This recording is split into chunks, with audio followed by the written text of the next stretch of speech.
Good afternoon, ladies and gentlemen, and welcome to another Content Corner. My name's Andy from Global E-Commerce Experts, and we're here to successfully expand you into the EU, making you the next category king. And today's Content Corner is really about merging trends. What people need to think about for 2021, what it looks like, how that affects the seller. Where do you go looking for these things?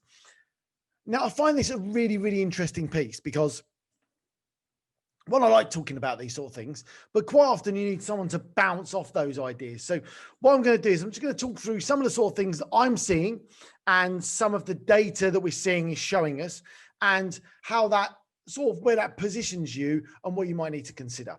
So I think the first thing to say is that we all want to spot the next merging trend, don't we? Yeah, we've got one client that we work with. He has always done face masks. So, when it came to March of 2020, in his own words, Andy, I have the golden goose. And I'm like, this is awesome. I love working with enthusiastic, passionate people. Absolutely love it. But the second thing is I've been doing this, he already had a successful business, was already a successful seller in the States and the UK. And he's like, but Andy, I've got these. No one else has. He was absolutely in the right place at the right time.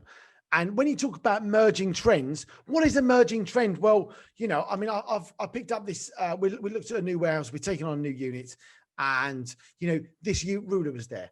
It's a really nice ruler. I'd never seen a ruler like that. Is that a merging trend? Is that something that's going to come out? Not necessarily. I think the key thing is keeping an eye out what's happening. What is the market telling us? And that isn't what is, if we sell on Amazon, what is Amazon telling us? It's much more broad than that. What are the emerging trends? What are things that are happening? What are kids playing with?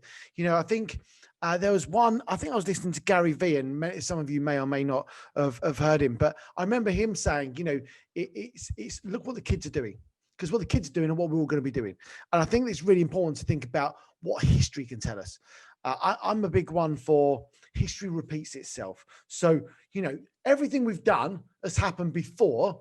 It's just dressed up slightly different. So what do we need to look at and how do we look at that and what's happened? So let's take this, the UK is in another lockdown.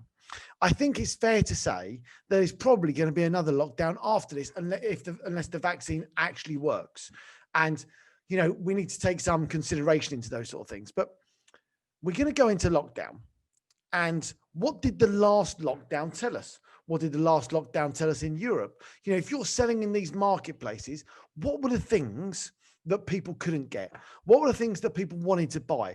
What were the things that ran out of stock? What did they look like? For the UK market, everyone wanted to be outside. Like everyone wanted outdoor stuff. They wanted to buy SUPs, bikes. They couldn't go to the gym. They couldn't exercise in groups. They wanted stuff they could go and do on their own. A bike. Bike shops in the UK had the best season they've ever had in their lives, without any shadow of a doubt. So that worked really, really well. What has that taught us?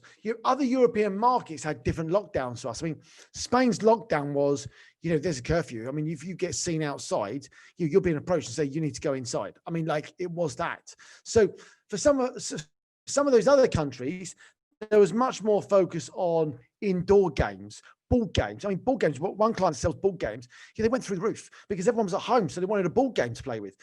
So it depends on what it looks like. Now, going into 2021 and lockdown's going to come out, everyone's going to want to be free. Everyone's going to want to go on holiday.